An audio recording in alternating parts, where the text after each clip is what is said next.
وزیر اعلیٰ پنجاب مریم نواز شریف نے محکمہ ایکسائز کو احکامات جاری کیے ہیں کہ جن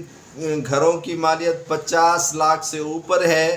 تو ان پر جو ہے وہ ٹیکسز لاگو کیے جائیں گے، نافذ العمل ہوگا، اور آپ لسٹیں ترتیب دیں۔ اور محکمہ ایکسائز کے تمام ڈائریکٹرز کو حکم دیا گیا ہے کہ پنجاب بھر میں ان گھروں کی سروے کر کے ہمیں رپورٹ دی جائے جن کی مالیت 50 لاکھ سے اوپر ہے،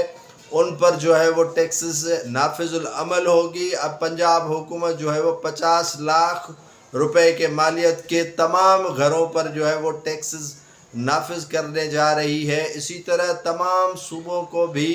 وفاق کی جانب سے، APR کی جانب سے کہا گیا ہے کہ وہ آپ بھی تمام جو گھر ہیں، تمام جو مکانات ہیں جن کی مالیت 50 لاکھ سے اوپر ہے، ان پر جو ہے وہ ٹیکسز نافذ کریں اور ٹیکسز لاگو کریں، تاکہ جو ٹیکسز کے اہداف ہیں وہ کلیکشن ہو سکیں، اور جو اہداف IMF کے کہنے پر ٹیکسز کے حاصل ہونے ہیں اسی سال وہ پورے کرنے ہیں ان گھروں پر ٹیکسز لگا کر۔